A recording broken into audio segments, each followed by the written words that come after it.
This is part of 25A, which this is the, on the right is the high school, which you can't really see, but I'm trying to drive video at the same time, not that smart. Anyway, you travel a couple miles on 25A to get to Dame Hill Road, and then Route 10 is a lovely road that runs north-south that goes along the Connecticut River. And so the houses on the riverside tend to be quite expensive. Orford's a town that's, the houses are in the low threes and under, and then 7, 8, and $1 million or more above, because there's just not a lot of middle-priced, in our market, what we would call middle-priced houses. Taxes are relatively high. This is a very famous stretch in Orford, which is on the east side of the road. It's affectionately known as Bullfinch Row, and there are just some absolutely gorgeous historic homes. That's the riverside of the road, but this is what's on the other side, and some of those houses go for 700 to 900 or $1 million. If they were a little further south, they'd go for way more. But they're not. They're in Orford. And this is sort of the village of Orford, which is to say a little convenience store, a couple of offices, a church, a library, a post office, a cemetery. But it's a sweet little village. You would not do major grocery shopping in this town because there isn't a store. There's just a little, so-so convenience store.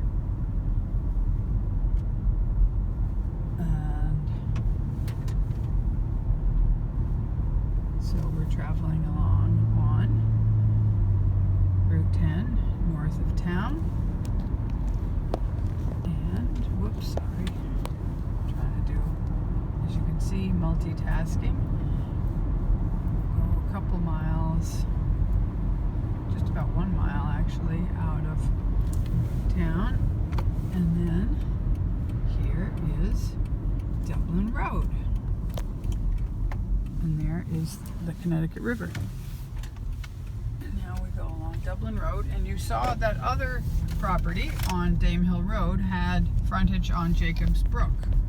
Well, so does this property, and it's a very similar layout. And this is Dublin Road. There's a sweet old cape on.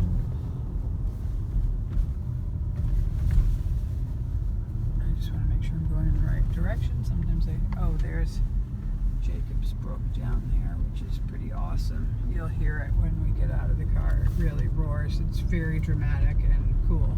But this house is set way up above it, so no worries about flooding or anything like that. It's just a very enjoyable. And here we are. So here's the brook down there, and here's the house.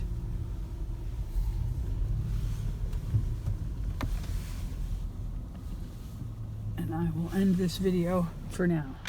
So, Allison, there is your side yard, the side of the house. This little workshop area was an addition at some point. And so you have a very manageable yard here. And you do have some apple trees here as well, and this little stone retaining wall, but plenty of space to do a garden on the side here. And then there's a storage shed. So this would be very easy property to, relatively speaking, to mow. I think these are raspberry canes. Yes, that looks like raspberry or blackberry. Yep, which would be nice. And you probably own back into the woods a little ways. There's a fence, like a wooden fence line. Yep, I bet that's the property line. I'll double check with the owner. And then you have this nice little storage shed. And here's the other side. You've got this amazing tree here. I think he said Norway maple. You've got a good standing seam roof, which is the best kind of roof to have in our part of the world, because the snow slides off so well. And then you've got this nice, sweet little storage building. Can be your summer office, but it is a handy place to store your outdoor gear. And there is the house. I don't know if you can hear, but there's the roar of Jacob's Brook, which is quite cool. All right.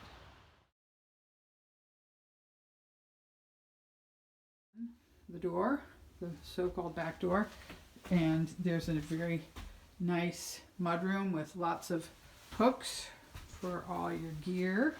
Painted wood floors, opens right up to the kitchen, and fridge over here. Nice windows facing due east, so you get nice morning light, and very pretty glass fronted cabinets, upper cabinets, brass pulls, and propane range.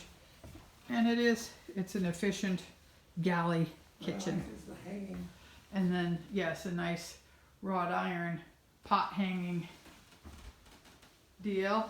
There's room right here in the corner for a little table. So you could have an eat-in kitchen. This is lots of storage here. And here. And even a little tiny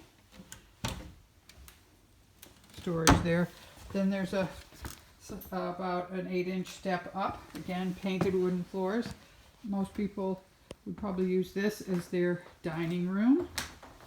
And it's got nice windows, really good light. So these windows straight ahead are western, northern. And then this is an office with some shelves and eastern facing windows, and perfectly good office. And like all capes, it sort of goes around the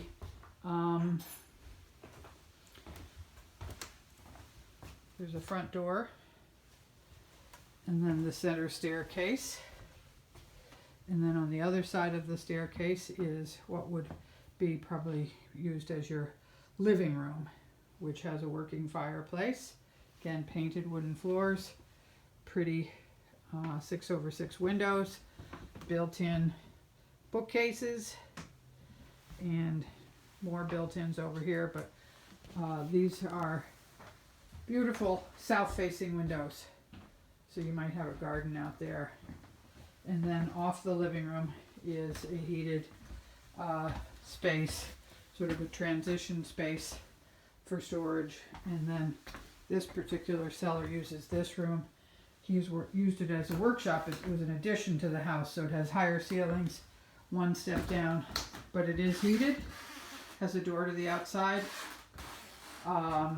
light on 3 sides, and it actually would make a really delightful office because it's bigger and lighter and brighter, and you could dash to the backyard if you ever wanted to. So also step here, and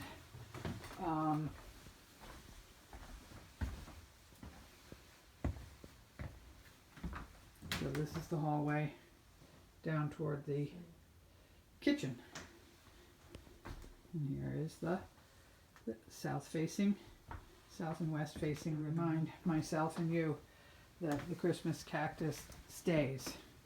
Part of the deal. You got to accept a beautiful Christmas cactus that doesn't want to move. Now I'm going to walk up the stairs We've got forced hot air heat, so therefore we have pretty grates here.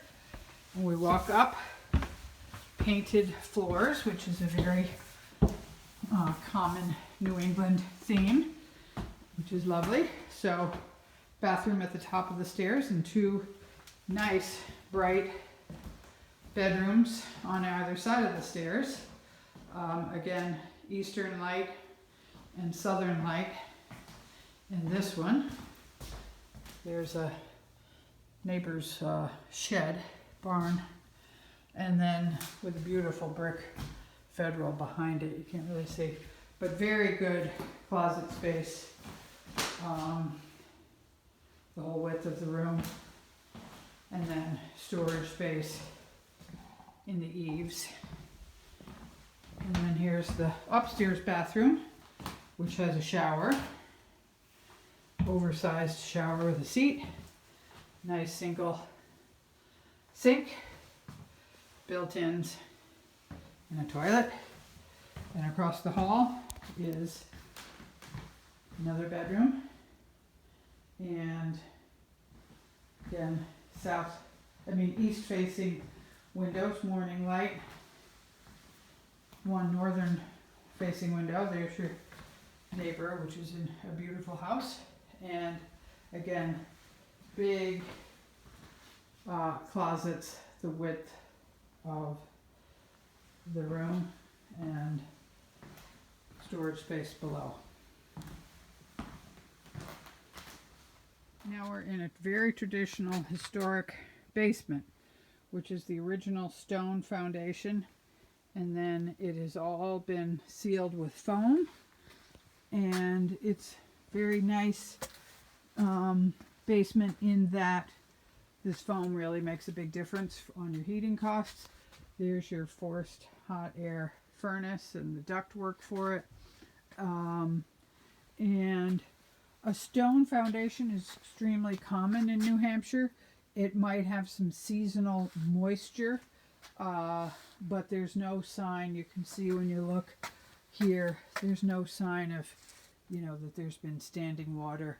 That's a crawl space under the addition of that workshop, which I said would make a nice office, and plumbing, bulkhead to go out to the backyard. That's an interior staircase, and hot water heater, oil tank. The ceilings are all insulated, which is great because it'll keep your upstairs warmer. So that is a perfectly good basement for storage. This is the nice short driveway. The house. You don't actually own across the street, but you can walk across and enjoy the brook.